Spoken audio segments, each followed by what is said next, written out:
नमस्कार साथियों, मैं AK प्रजापति आप सभी का स्वागत करता हूं हमारे यूट्यूब चैनल स्टडी घर पर। फ्रेंड्स, आप लोग देख रहे हैं आरआरबी ग्रुप डी के मैथ के पेपर के सॉल्यूशन की सीरीज, जिसमें ये 23 अगस्त 2022 की सेकंड शिफ्ट का सॉल्यूशन है। इससे पहले के भी हमने इसका शिफ्ट 1 का और इससे पहले के भी कई सेट्स का सॉल्यूशन मैथ का अपलोड किया हुआ है। इसके अलावा हमने साइंस का और रीजनिंग का भी सॉल्यूशन अपलोड किया हुआ है। प्लेलिस्ट में जाके उसको भी देख सकते हैं। जितने ज्यादा क्वेश्चन की प्रैक्टिस करेंगे आपके एग्जामों के लिए बहुत ही हेल्पफुल होगा।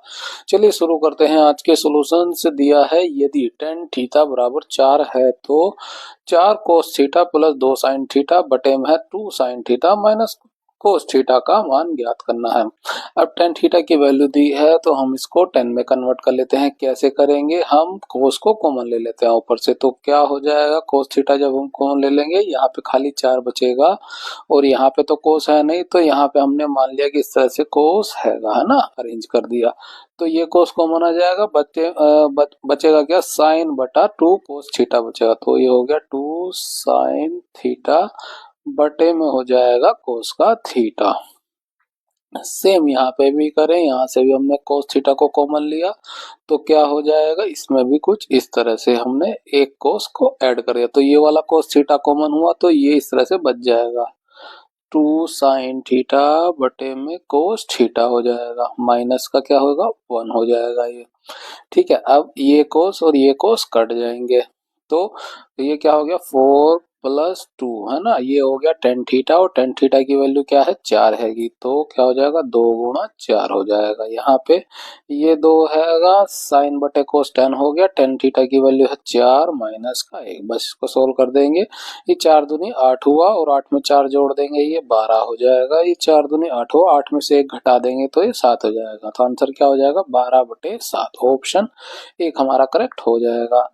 नेक्स्ट क्वेश्चन, पी क्यू और आर संयुक्त रूप से एक व्यवसाय शुरू करते हैं। यदि सहमति हुई तो पी 6 महीने के लिए जो 25,000 का, क्यू जो है 5 महीने के लिए 44,000 का और आर जो है 3 महीने के लिए 50,000 का निवेश करता है। ठीक है, 1,04,000 के कुल लाभ में पी को कितनी राशि मिली? अब देखिए, इनका हम रेशो निकालेंगे प्रॉफिट का, है ना, किनको कितना हिस्सा मिलेगा प्रॉफिट का, है ना। तो क्या होगा, प्रॉफिट बराबर क्या होता है, इन्वेस्टमेंट गुणा टाइम होता है। तो पी क्यू आर का हम प्रॉफिट निकाल लेते हैं, ये आर का हो जाएगा, ये प्रॉफिट लिख लेते हैं इस तरह से।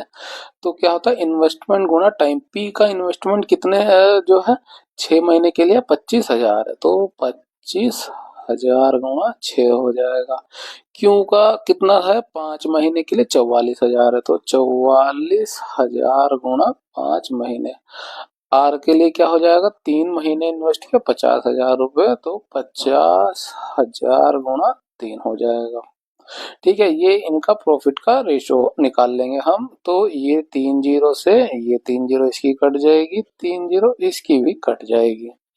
ठीक है, और देखेंगे क्या कटेगा, 5 से ये कट जाएगा, 10 बचेगा, यहाँ पे ये पूरा 5 कट गया और यहाँ पे 5 बच जाएगा, है ना। और देखेंगे तो जो है 2 से कट जाएगा, ये 3 बार में कट जाएगा, 3 बचेगा, ये 22 बचेगा और यहाँ पे ये 5 बचेगा।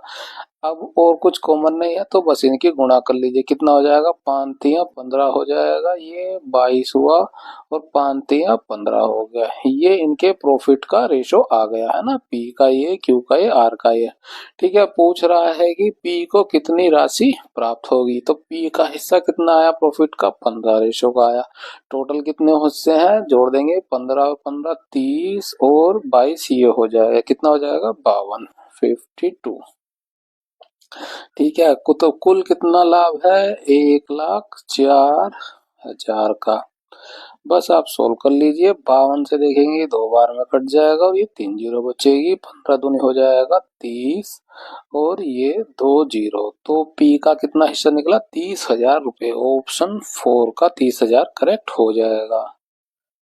नेक्स्ट क्वेश्चन, ये हमें समीकरण दी है कि हमें मूल ज्ञात करने हैं। तो ठीक है, देखिए ये x इधर है तो हम इसको इधर लेंगे, तो क्या हो जाएगा, 13 माइनस x हो जाएगा, और इधर क्या है, रूट में है, √2x प्लस का 9 हैगा। बराबर ये हो गया। तो दोनों साइड हम स्क्वायर कर देते हैं, पूरे के ऊपर है ये स्क्वायर हो गया और इधर भी ये स्क्वायर हो गया। तो इसका स्क्वायर करेंगे, रूट हट जाएगा, कितना हो जाएगा 2x प्लस का 9 हो जाएगा। और ये देखिए a माइनस बी के होल स्क्वायर का फॉर्मूला बन गया, जो होता है a square plus B square minus का 2ab।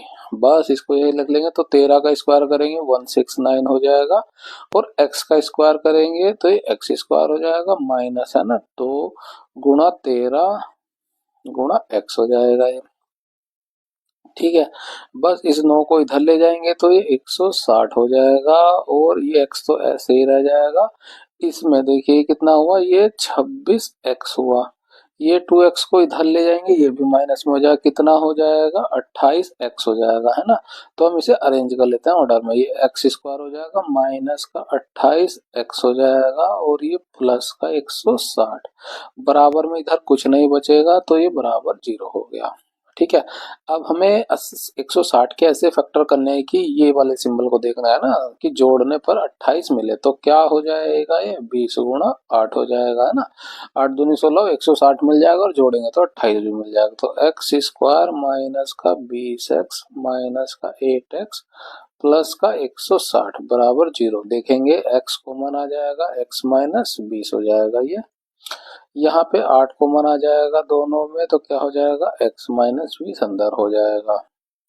x माइनस 20 कॉमन हो जाएगा, और ये बचेगा x माइनस 8 बराबर 0। अब x की हमें दो वैल्यू मिल जाएगी, ये 20 और दूसरी मिल जाएगी 8, है ना। मोल ज्ञात करने थे, दोनों मोल हमें मिल गए 20 और 8। ऑप्शन 2 का 20 और 8 करेक्ट हो जाएगा। नेक्स्ट क्वेश्चन, यदि एक समबाहु त्रिभुज का क्षेत्रफल ये दिया गया है तो त्रिभुज की प्रत्येक भुजा की लंबाई बताइए। तो समबाहु त्रिभुज के लिए फॉर्मूला क्या होता है एरिया का, वो होता है √3/4a², है ना। इसकी वैल्यू दी है 25 √3। ठीक है, बस सोल्व कर लीजिए। तो √3 से ये √3 कट जाएगा, 25 की 4 से गुणा हो जाएगी, कितना हो जाएगा ये 100 हो जाएगा। ये कितना आ गया 10 आ जाएगा। ठीक है, त्रिभुज के प्रत्येक भुजा की लंबाई कितनी हो गई 10 सेंटीमीटर। ऑप्शन 3 का 10 सेंटीमीटर करेक्ट हो जाएगा।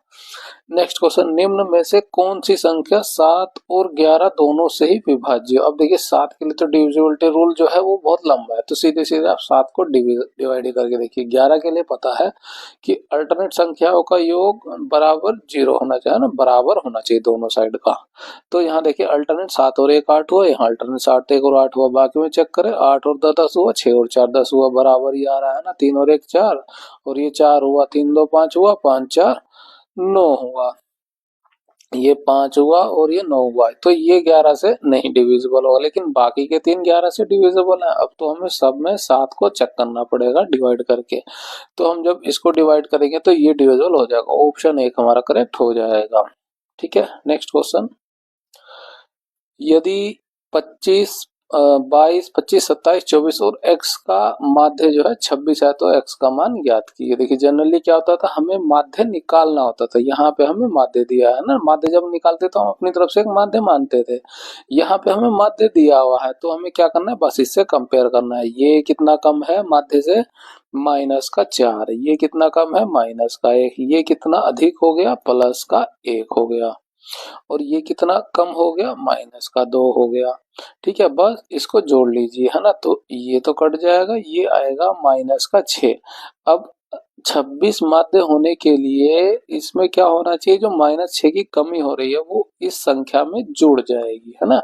जो इसमें कमी हो 26 माध्य आना चाहिए। अब 26 से तो कम आ रहा है क्योंकि -6 वो कम पड़ रहा है, तो यहाँ पे वो कंपनसेट करेंगे हम +6 जोड़ के। तो अब जोड़ लीजिए कितना हो जाएगा, 32। तो हमारा आंसर क्या हो जाएगा, x का मान 2 का 32 करेक्ट हो जाएगा। नेक्स्ट क्वेश्चन, इसका हमें मान ज्ञात करना है। अब देखिए ये होता है 27 का स्क्वायर, तो हो जाएगा 27 प्लस, और देखिए इसका निकालें तो ये 4 हो जाएगा पहले 2 डिजिट का, और अब आप इसमें देखेंगे तो क्या होगा, ये 41 हो जाएगा, है ना। क्यों, लास्ट में एक आ रहा है, 21 में आएगा, या तो 9 की टेबल में आएगा या 1 की टेबल में आएगा।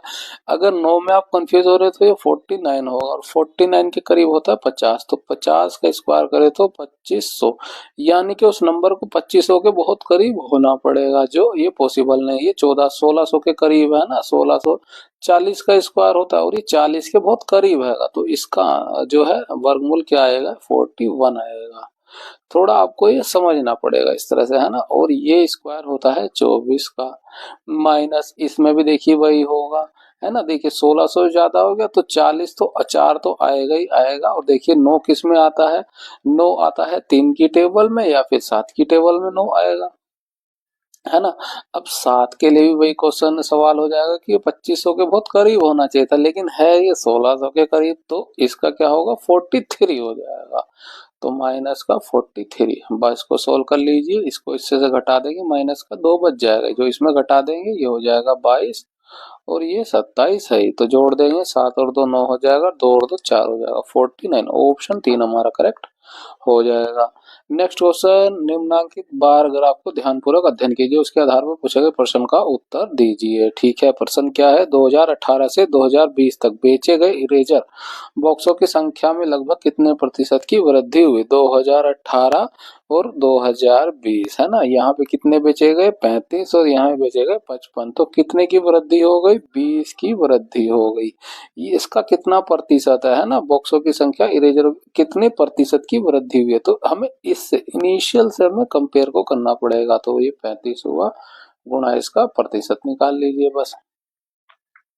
ठीक है, 5 से भाग करेंगे तो ये 7 बार में चला जाएगा, और ये 20 बार में चला जाएगा, दो दो कितना हो जाएगा, 400 बटा 7 प्रतिशत। 7 से भाग करेंगे, 7 पचे हो जाएगा 35, 5 जीरो बचेगा, और होता है 1749, तो ये 7 आएगा, 57 पॉइंट समथिंग आएगा। 57 में हमारा करीब नियरेस्ट वैल्यू क्या है, ये है, ऑप्शन 3 हमारा करेक्ट हो जाएगा। नेक्स्ट क्वेश्चन, निम्नांकित में से कौन सा विकल्प उस निकटतम लगभग मान को दर्शाता है जो निम्नलिखित समीकरण में प्रश्न चिन्ह के स्थान पर आएगा। अब देखिए यहाँ पे राउंड ऑफ कर लीजिए, है ना, बहुत ज्यादा वेरिएशन नहीं आता है, तो इसको राउंड ऑफ करेंगे, ये 12 हो जाएगा, भाग करेंगे ये 2 हो जाएगा, राउंड ऑफ में ये 4 के करीब हो जाएगा, है ना। ये किसके करीब हो जाएगा, 15 के करीब हो जाएगा, और ये 10 आएगा, तो इसमें से घटा देंगे, कितना हो जाएगा, ये 5 बचेगा। ठीक है, 2 से भाग करेंगे, ये 6 बच जाएगा, 6 चौक कितना हो जाएगा, 24, 24 प्लस का 5 जोड़ देंगे, कितना हो जाएगा, 29। ऑप्शन जो है 2 हमारा करेक्ट हो जाएगा। नेक्स्ट क्वेश्चन, यदि एक वृत्त की परिधि हमें ये दी गई है 88 बटा 7 सेंटीमीटर, तो उसके वर्ग का परिमाप ज्ञात कीजिए, है ना। वर्ग का परिमाप ज्ञात करने की बात कर रहा है। ठीक है, जिसकी प्रत्येक भुजा की लंबाई जो है दिए गए वृत्त की त्रिज्या के बराबर है। अब जो है इसकी लंबाई जो है त्रिज्या के ही बराबर है, तो बस हमें उस त्रिज्या को निकाल लेना है। परिमाप निकालने के लिए परिधि का फॉर्मूला क्या होता है, ये होता है 2πr, जिसकी वैल्यू दी है 88 बटा 7। ठीक है, इसको पाई को लिख लेंगे 22 बटा 7, ये हो गया r बराबर बराबर 88 बटा 7। ठीक है, तो ये 7 से ये 7 कट जाएगा, 22 दूनी 44 हो जाएगा, 44 से 2 बार में चला जाएगा, तो r की वैल्यू कितनी मिली हमें, 2 मिल जाएगी। तो ये 2 हो गया, ये 2 हो गया, ये 2 हो गया, और ये 2 हो गया। ठीक है, परिमाप निकालना है तो सबको जोड़ दिए, 2 4 6 8 हो जाएगा, तो परिमाप हमें कितना मिला, 8। 8 क्या, सेंटीमीटर। ऑप्शन जो है 3 हमारा करेक्ट हो जाएगा। नेक्स्ट क्वेश्चन, यदि एक गोले का पृष्ठीय क्षेत्रफल ये दिया, गोले की त्रिज्या निकालिए। पृष्ठीय क्षेत्रफल का फॉर्मूला क्या होता है गोले के लिए, 4πr² होता है, जो हो जाएगा 36 पाई की वैल्यू दी है ना। पाई से ये पाई कट जाएगा, 4 से 9 बार में चला जाएगा, r कितना हो जाएगा, 3 हो जाएगा, तो गोले की त्रिज्या कितनी हुई, ऑप्शन 4 का 3 सेंटीमीटर हमारा आंसर हो जाएगा। नेक्स्ट क्वेश्चन, 3 अंकों वाली ऐसी संख्याओं की कुल संख्या ज्ञात कीजिए जो 2 या 5 से विभाज्य हो। तो 3 अंकों कि बड़ी से बड़ी संख्या क्या हो सकती है, 9 9 9 हो सकती है। अब सिर्फ 3 अंकों वाली कुल संख्या जो 2 और 5 से विभाज्य हो, तो इसमें देखेंगे तो इसमें तो 2 अंकों की भी आ जाएगी, वो 2 अंकों की संख्या को निकालेंगे, बड़ी से बड़ी क्या हो जाएगी, 99 हो जाएगी। अब इसमें से घटा देंगे तो हमें जो है सिर्फ 3 अंकों की संख्याएं मिलेंगी, 900 हो जाएंगी। 2 से विभाज्य कर देते हैं तो ऐसी जो है 450 संख्या की जो 2 से विभाज्य होंगी। ऐसे ही हम 5 के लिए करते हैं, तो 9 9 माइनस 99 किया, ये हो जाएगा 900, जिसको हम 5 से भाग कर देंगे। 5 से भाग करेंगे कितना हो जाएगा, ये 5 से एक बार में जाएगा, 4 जीरो बचेगा, 5 अट्ठे 40 और ये हो जाएगा 0, है ना। इन सबको जोड़ देंगे, ठीक है। अब आप ध्यान देंगे कि 2 और 5 से जो है एक कॉमन नंबर आता है, इनका मल्टीपल जो होता है 10। अब ये तो एक डिजिट का हो गया, लेकिन हम 3 डिजिट की बात करें तो 100, है ना, जो 2 से विभाज्य होगा और 5 से विभाज्य होगा। इसी तरह से 110 हो गया, 120 हो गया, तो ये जो है दोनों में इंक्लूड हो गया ना, इसमें भी कंसीडर हो गया वो और इसमें भी आ गया। तो उसमें क्या करें हम, एक जो है 2 बार कैलकुलेट हो गया है तो एक को हम निकाल दें। कैसे, 5 दूनी 10, है ना, ये 900 था, 900 में से 10 को हम भाग कर देंगे तो ये एक बार की संख्या को हम निकाल देंगे। बस इसको घटाएंगे, कितना हो जाएगा, 90 बचेगा और ये 450। तो कुल कितने डिविजिबल नंबर मिलेंगे, जोड़ देंगे, ये हो जाएगा 540 नंबर है जो 2 और 5 से डिविजिबल है। ऑप्शन 4 हमारा करेक्ट हो जाएगा। नेक्स्ट क्वेश्चन, ए और बी जो है समीकरण के मूल हैंगे, ठीक है। तो a cube plus b cube बटा a square plus B square plus 1 का मान कितना होगा, ठीक है। तो देखिए इसमें कुछ ज्यादा मेहनत करने की जरूरत नहीं, आप इन दोनों के इस समीकरण के मूल को निकाल लीजिए, ठीक है। तो क्या हो जाएगा, अब 4 का ऐसा फैक्टर करना है कि जोड़ने पर 3 है, तो क्या होगा, 4 तिया 12, जोड़ेंगे तो 7 आ जाएगा। तो माइनस का 4x माइनस 3x प्लस का 12 बराबर 0 हो गया। इसमें से कॉमन लेंगे, x कॉमन आ जाएगा, x माइनस 4 हो जाएगा, यहाँ पे कॉमन लेंगे माइनस का 3 हो जाएगा, तो x माइनस 4 हो जाएगा। x माइनस 4 इधर भी हो गया, x माइनस 4 इधर भी हो गया, तो क्या बच जाएगा, x माइनस 3 हो जाएगा, ये बराबर 0 में है। x को कंपेयर करेंगे तो यहाँ से 4 मिलेगा और इससे 3 मिलेगा, तो हमें 2 मूल मिल गए। हम इसको मान लेते हैं कि वो a है, इसको मान लेते हैं b है। चाहे आप इसको जो है a मान लीजिए चाहे b मान लीजिए, कोई फर्क नहीं पड़ेगा, क्योंकि यहाँ पे कुछ ऐसा करा नहीं गया अलग से, है ना। तो बस इनकी वैल्यूज को रख दीजिए, तो 4 का क्यूब रखेंगे कितना हो जाएगा, 4 चौक 16, 16 चौके 64, ऐसे ही 3 का क्यूब करेंगे कितना हो जाएगा, 3 तिया 9 और ये 27 हो जाएगा। 4 का स्क्वायर 16, 3 का स्क्वायर 9 प्लस का 9, बस जोड़ दीजिए ना, ये कितना हो जाएगा, 7 4 11, 6 2 8, 1 9 हो जाएगा, और बटे में कितना आएगा, ये 20 और 10 और ये 16, कितना हो जाएगा, 26 हो जाएगा, ठीक है। अब देखेंगे ये 13 से 2 बार में जाएगा और 13 से 7 बार में जाएगा, 2 से इसको भाग करेंगे, ये 3.5 हो जाएगा। इसका मान हमें क्या मिला, वो 3.5, ऑप्शन 1 हमारा करेक्ट हो जाएगा। नेक्स्ट क्वेश्चन, यदि 5 क्रमागत सम संख्याओं का औसत 10 है तो इन 5 संख्याओं को आरोही क्रम में व्यवस्थित करने पर मध्य स्थान पर स्थित संख्या क्या आएगी। अब देखिए इसका आंसर जो है 5 क्रमागत सम संख्या, जब भी कब 5 आए तो उसमें जो मध्य का नंबर होगा तीसरा होगा, है ना, और वही उसके औसत के बराबर होगा। पूछा है मध्य स्थान पर ऐसी संख्या ज्ञात कीजिए, वो 10 ही हो जाएगी, है ना।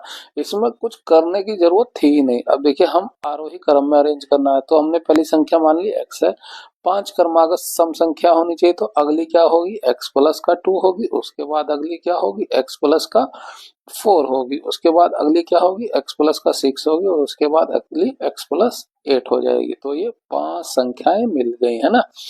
अब क्रमागत संख्याएं हैं तो जो ये मध्य का नंबर आएगा यही उसका औसत हो जाएगा। चाहे तो आप इन दोनों को भी जोड़ सकते हैं ना, तो क्रमागत संख्याओं में हमेशा पहले और आखिरी को भी जोड़ सकते हैं, और 5 है तो वो मध्य का पद ही औसत होता है। अब इसको भी जोड़ेंगे, पहले और दूसरे को कितना हो जाएगा, 2x प्लस का 8 बटे 2 हो गया। वैल्यू कितनी दी है, 10 दी है। बस सोल्व करेंगे, x का मान ही हमें निकलेगा ना, 2x प्लस का 8, ये इधर चला जाएगा, ये 20 हुआ। इसमें से घटा देंगे, हमें कितना मिलेगा, ये 12 मिल जाएगा। ठीक है, ये 2x हुआ, तो x का मान हमें कितना मिलने वाला है, 6 मिलने वाला है। और ये मध्य का ये वाला पद है, x 6 हुआ, 6 प्लस 4 कितना हो जाएगा, 10 हो जाएगा। तो हमें कैलकुलेशन करने की वैसे जरूरत थी नहीं, ऑप्शन 4 यहाँ पे 10 करेक्ट हो जाएगा। नेक्स्ट क्वेश्चन, रानी की बहन की आयु उसकी आयु से 4 वर्ष अधिक है ना। रानी की बहन को हमने मान लिया ऐसा है, और रानी की आयु से 4 वर्ष अधिक है। यदि उसकी बहन की आयु 28 वर्ष है, ये हो गई उसकी बहन जिसकी उम्र है 28, तो रानी की आयु ज्ञात कीजिए। तो 28 है, उसमें से 4 घटा देंगे, कितना हो जाएगा, ये 24। रानी की उम्र मिलेगी हमें 24। ऑप्शन 1 हमारा करेक्ट हो जाएगा। नेक्स्ट क्वेश्चन, एक बेलन के आधार का व्यास ये दिया है, ऊंचाई ये दी है, उसका पृष्ठीय क्षेत्रफल ज्ञात कीजिए। वक्र पृष्ठीय क्षेत्रफल, तो उसके लिए फॉर्मूला क्या होता है, ये होता है 2πr/h होता है। अब r भी दिया हुआ है, हमें व्यास दिया हुआ है, तो r निकाल लें, कितना हो जाएगा, 7 हो जाएगा। ऊंचाई दी है हमें 24, बस दोनों ही वैल्यूज को रख देंगे, 2 गुणा पाई, पाई को गुणा ही करना पड़ेगा, ये हो गया 22/7। r कितना दिया, 7 दिया, h दिया 24।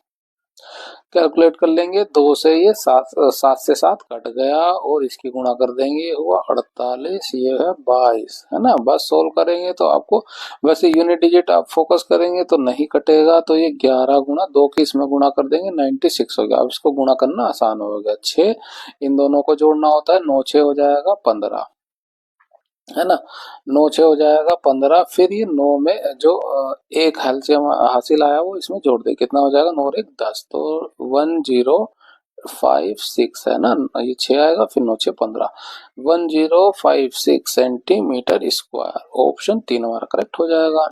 एक व्यापारी ने एक वस्तु का मूल्य उसके क्रय मूल्य का 1/2/3 गुना अंकित किया, है ना। यहाँ पे मार्क प्राइस की बात हो रही है, तो हम इसको लिखेंगे, सहित को हटाएंगे तो 5 1 7, 7/5। तो जो मार्क प्राइस अंकित किया वो कॉस्ट प्राइस, क्रय मूल्य का कितना है, 7/5 अंकित किया। तो मार्क प्राइस और कॉस्ट प्राइस का रेशो कितना मिलेगा हमें, 7/5 मिलेगा। आगे क्या कह रहा है, उसने उसे अंकित मूल्य के 17/20 पर बेच दिया, है ना। तो सेल प्राइस क्या हो जाएगा, मार्क प्राइस का 17/20 हो जाएगा। तो यहाँ से सेल प्राइस और मार्क प्राइस का रेशो निकालने, कितना हो जाएगा, 17/20 हो जाएगा, है ना। यहाँ पे मार्क प्राइस 7 है और यहाँ पे 20 है, तो हम सबको एक साथ देख लेते हैं। पहले मार्क प्राइस हो गया, और क्या हो जाएगा, सेल प्राइस हो गया, और ये हुआ कॉस्ट प्राइस। मार्क प्राइस कितना दिया है, 7 दिया है, कॉस्ट प्राइस कितना दिया है, 5 दिया है। मार्क प्राइस का रेशो यहाँ पे कितना है, 20 हैगा, और सेल प्राइस का रेशो कितना है, 17 हैगा। तो ये रेशो हो गया, है ना। मार्क प्राइस दो जगह पे है, 7 है, यहाँ पे 20 है, तो हम ये अलग अलग है, तो इसको एक कर लेंगे। कैसे करेंगे, 20 की गुणा इधर करेंगे तो 20 की गुणा इधर हो जाएगी। ठीक है, इधर 7 की गुणा करेंगे तब बराबर होगा, तो 7 की गुणा इसमें भी हो जाएगी। तो रेशो क्या मिलेगा, 140 मिलेगा मार्क प्राइस, और ये 17 सतह कितना हो जाएगा, 119। ठीक है, और ये कितना हो जाएगा, 100 हो जाएगा, है ना। तो कॉस्ट प्राइस का रेशो मिला हमें 100, सेल प्राइस का मिला 119, और मार्क प्राइस मिला हमें 140। पूछा क्या, उस वस्तु का उसका प्रतिशत लाभ कितना है आपका। अब देखिए, सेलिंग प्राइस का रेशो हमें 119 मिला, कॉस्ट प्राइस 100 मिल गया, है ना। तो प्रॉफिट कैसे निकलेगा, इसी का सीधा सीधा आप घटा दीजिए, कितना हो जाएगा, 19% का प्रॉफिट हो जाएगा। क्यों, उससे जो है कॉस्ट प्राइस से 19 ज्यादा है, तो वही उसका प्रॉफिट हो जाएगा 19%। अब बटे में 100 है, तो हमें इजी हो गया। अगर 100 नहीं होता तो हमें जो है कैलकुलेट करने की जरूरत पड़ती, यहाँ पे वो नहीं पड़ी। ऑप्शन 1 हमारा करेक्ट हो जाएगा। नेक्स्ट क्वेश्चन, इसका हमें मान ज्ञात करना है, तो इसको गुणा इसमें होगी तो क्या हो जाएगा। अब देखिए, 25, इसको 30 मान ले तो 25 दिया 75 हो जाएगा ना, 750। एक कम है तो कितना आएगा, 725 25 और फिर 4 जुड़ जाएगा ऊपर, बटे में 25 है ना। इसको जोड़ देंगे, 729 हुआ बटे में हुआ 25, और हम जानते हैं कि ये होता है 27 का वर्गमूल और ये होता है 5 का। बस इसको सोल्व कर देंगे, ऊपर नीचे आप 2 की गुणा कर दीजिए, बहुत आसान हो जाता है कैलकुलेट करना। फिर 5 दूनी 10 हुआ और 27 दूनी 54, 10 से भाग करेंगे 5.4 हो जाएगा। ऑप्शन जो 4 हमारा करेक्ट हो जाएगा। नेक्स्ट क्वेश्चन, ए और बी एक कार्य को 600 रुपए में पूरा करने का अनुबंध करते हैं, ठीक है। ए अकेले इसे 4 दिन में पूरा कर सकता है, जबकि बी अकेले इसे 6 दिन में पूरा कर सकता है। तो ए जो अकेला है वो 4 दिन में और बी जो है 6 दिन में पूरा कर सकता है। सी की सहायता से वे इस कार्य को 2 दिन में ही पूरा कर सकते हैं, करते हैं ना। ये तो ए प्लस बी तीनों मिलकर काम करते हैं और ये 2 दिन में इसे निपटा देते हैं, ठीक है। प्राप्त भुगतान में सी का हिस्सा क्या है। अब देखिए कुल तो जो है 600 रुपए का काम करना है ना, लेकिन अब जो है सी का हिस्सा, सी को भी ऐड कर लिया तो सी का हिस्सा कितना होगा। उसके लिए देखिए हमें इनकी निकालनी पड़ेगी एफिशिएंसी, क्योंकि काम तो दोनों ने सभी ने जो 2-2 दिन किया है ना, लेकिन किसने ज्यादा काम किया किसने कम, वो उसकी एफिशिएंसी से पता चलेगा। जिसकी एफिशिएंसी ज्यादा उसको पैसा भी उतना ही ज्यादा मिलेगा, ठीक है। तो यहाँ से एलसीएम लेंगे, कितना आएगा, हमें मिलेगा 12। 4 से भाग करेंगे 3 आएगा, 6 से 2 आएगा, 2 से ये 6 हो जाएगा। ये मिली हमें एफिशिएंसी, है ना। ए की एफिशिएंसी मिली 3, बी की एफिशिएंसी मिली 2, टोटल एफिशिएंसी है 6, है ना। तो 3 2 5 हो गया, तो सी की एफिशिएंसी मिली हमें 1।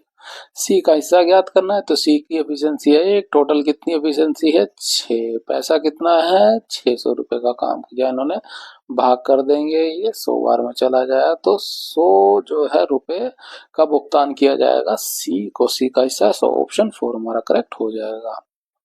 नेक्स्ट क्वेश्चन, यदि निम्नलिखित समीकरण में प्लस और गुणा को परस्पर बदल दिया जाए, है ना, प्लस और गुणा को, तो ये गुणा हो जाएगा, ये प्लस हो जाएगा, ये प्लस हो जाएगा, ठीक है।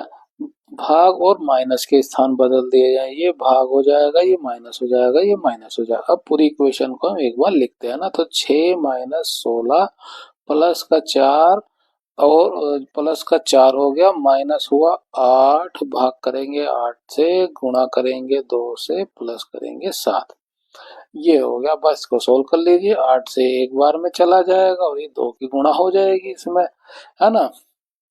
तो 6 माइनस 16 प्लस का 4 माइनस का 2 प्लस का 7, बस आप सोल्व कर लीजिए, कितना आसान हो जाएगा सोल्व करना। प्लस प्लस को जोड़ लीजिए चाहे तो आप, ये हो जाएगा 6 और 2 18, हमने माइनस माइनस को जोड़ दिया, प्लस प्लस को जोड़ दिए, 6 4 10 और 7 कितना हो जाएगा 17 होगा। 17 में से 18 घटाएंगे माइनस का तो हमें माइनस का 1 मिल जाएगा। ऑप्शन 4 हमारा करेक्ट हो जाएगा। नेक्स्ट क्वेश्चन, कोई बेईमान विक्रेता अपने माल को क्रय मूल्य पर बेचने का दावा करता है लेकिन गलत बाट का उपयोग करता है और इस प्रकार 25% का लाभ अर्जित करता है। तो यहाँ पे लिखे हम कॉस्ट प्राइस और यहाँ पे लिखे सेल प्राइस, है ना। अब वो जो है क्रय मूल्य पर ही बेचने का दावा करता है, तो कॉस्ट प्राइस बराबर सेल प्राइस करने की बात करता है, लेकिन बाट का गलत इस्तेमाल कर रहा है। गलत इस्तेमाल क्यों करता है, अपने फायदे के लिए करता है। तो 25% का लाभ होता है, तो कॉस्ट प्राइस होता है 100%, तो 25% का लाभ होता है, सेलिंग प्राइस कितना हो जाएगा 125% हो जाएगा। इसका हम रेशो लेंगे तो 25 जो है 4 बार में चला जाएगा और ये 5 आएगा, 5 और 4 का रेशो हुआ। 1 किलोग्राम के लिए अनाज की कितनी मात्रा बेचता है। अब वो जो है 5 रेशो पर जो है 1 किलोग्राम अनाज को बेचता है। 1 किलोग्राम में कितना होता है 1000 ग्राम होता है ना। कैसे आएगा, जब इसमें 200 की गुणा हो गया ना, 5 दूनी 10 हो जाएगा, 1000 आ जाएगा। तो जो है 1 किलो बेच रहा है, लेकिन एक्चुअल में तोल कितना रहा है, 200 ही गुणा कर दें, रेशो है 4, तो कितना हो जाएगा 800। वो जो है 800 ग्राम तोल रहा है लेकिन बेच रहा है 1000 के नाम पे, है ना। तो ऑप्शन 1 हमारा करेक्ट हो जाएगा। कितनी मात्रा देता है वो, सिर्फ 800 ग्राम ही देता है 1 किलो की जगह पे। नेक्स्ट क्वेश्चन, यदि दो समांतर रेखाओं को एक तिर्यक रेखा द्वारा प्रतिच्छेदित किया जाए तो निम्नलिखित, तो नीचे दिए गए विकल्पों में से कौन सा विकल्प अनिवार्य रूप से सत्य है ना। तिर्यक रेखा के एक ही तरफ के अंतःकोणों के युग्मों के माप जो का योग जो है 180 होता है ना। एक ही तरफ के अंतःकोण, जैसे ये 2 पैरेलल रेखा होंगी और ये तिर्यक रेखा होगी, एक ही तरफ का अंतःकोण, जैसे ये अंतःकोण हो गया और ये 1 नंबर लिख दें और ये 2 नंबर लिख दें, है ना। तो इन दोनों अंतःकोणों का योग 180 डिग्री होता है, बिल्कुल सही। ऑप्शन 1 हमारा करेक्ट हो जाएगा। एकांतर अंतःकोण, एकांतर अंतःकोण क्या होता है, जैसे कि हो गया ये दो पैरेलल रेखा हो गई और ये हो गया एकांतर, ये कोण और ये कोण, इसे एकांतर बोलेंगे, है ना। इसे इसे 3 नंबर से 4 नंबर लिख लें। और 3 एंगल और 4 एंगल ये आपस में बराबर होते हैं एकांतर, ना कि 180 डिग्री हो जाएगा, है ना। संगत कोणों में एक युग्म के मापों का योग 180 होता है। संगत कोण क्या होता है, जैसे कि ये दो लाइन हो गई, है ना, ये कोण हो गया और ये कोण हो गया, हम इसे 5 और 6 नंबर देते, तो एंगल 5 और एंगल 6 ये आपस में बराबर होते हैं, ठीक है, ना कि इनका योग जो है 180 मिलेगा हमें, ठीक है। शीर्षाभिमुख कोणों में एक युग्म के मापों का योग 180 नहीं। शीर्षाभिमुख कोण क्या होता है कि जैसे कि ये एंगल और ये एंगल, इसको ले ले 7, ये इसको ले ले 8, तो शीर्षाभिमुख में एंगल 7 और एंगल 8 बराबर होता है ना। तो इनका कोण, एंगलों का कोण जो है 180 कभी नहीं हो सकता, ये आपस में बराबर होते हैं। तो ये बात गलत हो गई, ये भी गलत हो गई, ये भी गलत है, सत्य केवल यही था, ऑप्शन 1। नेक्स्ट क्वेश्चन, यदि एक निश्चित राशि पर 5.5% वार्षिक दर से 18 माह में प्राप्त साधारण ब्याज उसी राशि पर 6% वार्षिक दर से 14 माह में प्राप्त साधारण ब्याज से इतना अधिक है तो राशि ज्ञात कीजिए। देखिए राशि जो होती है अपने आप में होती है वो 100%, ठीक है। अब ये 18 माह का जो है साधारण ब्याज निकाल रहा है और 5.5% की रेट है, तो हम इसे महीने में दिया था साल में कन्वर्ट कर लेंगे, 12 से भाग करके कितना हो जाएगा, 3/2 मिल जाएगा, है ना, 3/2 वर्ष, बस सिर्फ 1.5 वर्ष हो रहा है, लेकिन आप ऐसे ही समझिए, है ना। रेट है 5.5 का, तो ठीक है, तो 1.5 साल में कितना साधारण ब्याज हो जाएगा, ये 5.5% की रेट पर 3/2 में, ठीक है। तो इसको हम कैलकुलेट करेंगे तो कितना हो जाएगा, 5×15 का 5 हो जाएगा, 5×15 और 16, ये 16.5 हो जाएगा, भाग करेंगे 2 से तो 8.25% निकलेगा, है ना, ब्याज निकलेगा ये 1.5 साल का, 1.5 वर्ष लिख देते हैं यहाँ पे। और फिर क्या करें, यदि राशि जो है 6% वार्षिक दर से 14 माह के में साधारण ब्याज, है ना, अब जो है 6% का वार्षिक लग रहा है और अब माह है 14, तो यहाँ से हम ब्याज प्रतिशत निकालते हैं इसका, 14 माह का ब्याज प्रतिशत, 14 माह है, अब साल का रेट दिया हुआ तो हम इसे साल में कन्वर्ट कर लेंगे 12 से भाग करके, है ना। तो ये 2 से जाएगा 7 बार में और ये 6 जाएगा, 6 से ये 6 कट जाएगा, ये आया 7% ब्याज, है ना। ये 8.25% है और ये 7%। अब वही कह रहा है कि प्राप्त साधारण ब्याज से जो है 62.50 रुपये अधिक है, ये इससे जो है कितना अधिक है आप ये देखिए, है ना, कितने का डिफरेंस आएगा।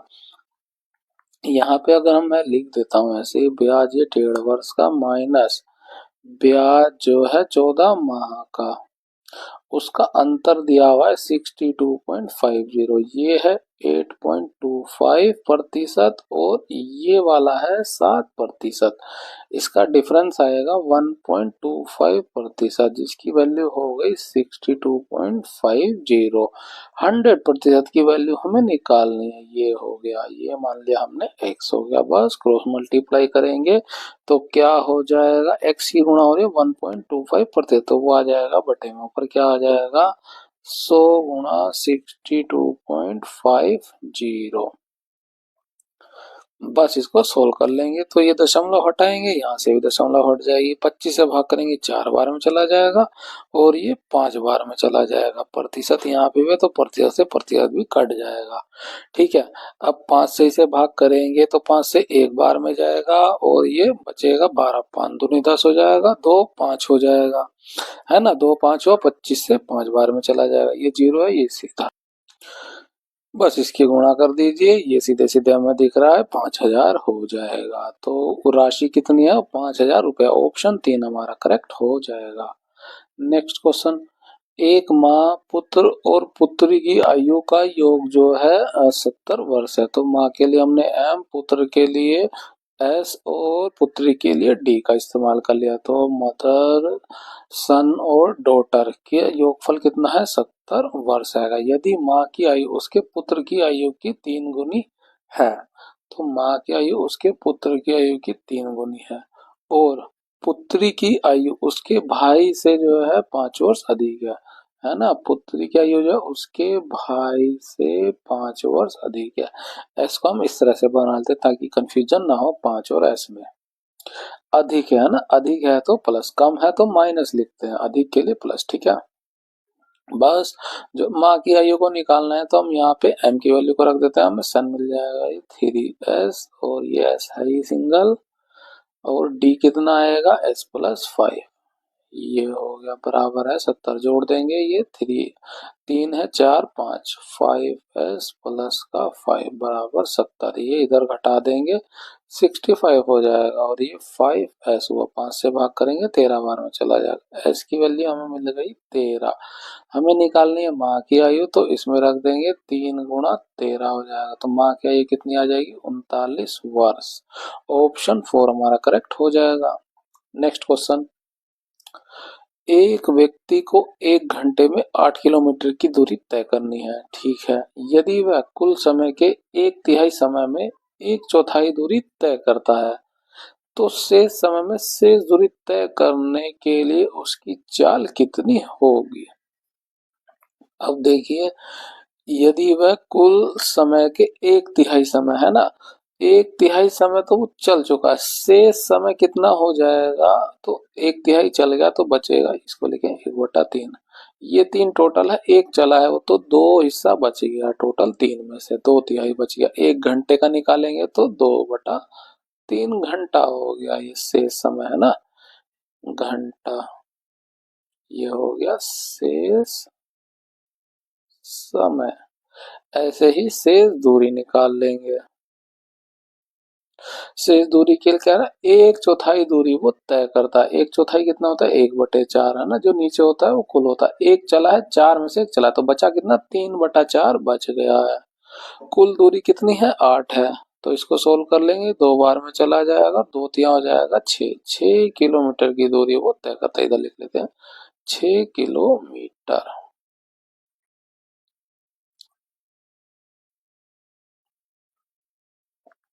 ये हो गया 6 किलोमीटर शेष दूरी है ना। तो उसी के लिए चाल ज्ञात करनी है। अब चाल बराबर क्या होता है, दूरी बटा समय, है ना। यहाँ पे शेष चाल निकालनी है, कितनी चाल से चलना होगा, उसके लिए शेष दूरी होनी चाहिए, शेष समय होना चाहिए। तो शेष दूरी हो गई 6 किलोमीटर, शेष समय हो गया 2/3। ये 3 बटे में आ रहा है तो ये 3 इधर चला जाएगा, तो उसे भाग करेंगे 3 बार, 3×3=9, तो उसे 9 किलोमीटर प्रति घंटे की स्पीड से चलना होगा ये ट्रेवल कवर करने के लिए। ऑप्शन 1 हमारा करेक्ट हो जाएगा। Next question, a⁴ plus 1/a⁴ की वैल्यू 34 दी है। a6 प्लस 1/1/6 का 1⁴ का मान ज्ञात करना। अब देखिए a⁴ को हम क्या लिख सकते हैं, ये 2 और बाहर 3 लिख सकते हैं, प्लस ऐसे ही इसमें भी करें a² और ये 3, तो इस तरह से क्या बन जाएगा, ये x को है ना, इस a² को हम मान ले x, तो क्या बन जाएगा, x का क्यूब बटेगा, बटे में 1/x का क्यूब हो जाएगा, ये इस तरह से लिख सकते हैं। और ये x का क्यूब हो गया, है ना।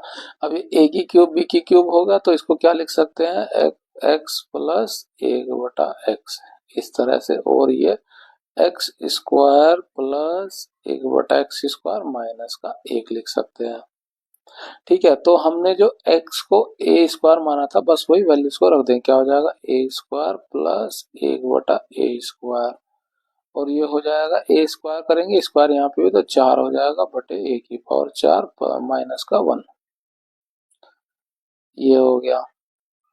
अब इसकी वैल्यू तो हमें ये मिल गई है 34 है ना, तो 34 माइनस 1 हो गया a² प्लस 1/a² की वैल्यू हमें नहीं पता है, इसको हमें निकालना पड़ेगा। इसको कैसे निकाल सकते हैं, इसको ही ले लेते हैं इधर, a² हो गया प्लस 1/a² हो गया, इसका हम स्क्वायर कर देते हैं, तो हमें क्या मिलेगा, a⁴ हो जाएगा ये, प्लस 1/a⁴ हो जाएगा, और ये हो जाएगा प्लस का 2 गुणा ए स्क्वायर गुणा 1/a² हो जाएगा। ठीक है, तो इससे ये कट जाएगा, इसकी वैल्यू हमें पता है ये 34 हो गया, और ये प्लस का 2 कितना हो जाएगा 36। हमें तो खाली इसका ए स्क्वायर प्लस ए 1/a² चाहिए, तो ये स्क्वायर जो होल स्क्वायर है इसको हटा देंगे।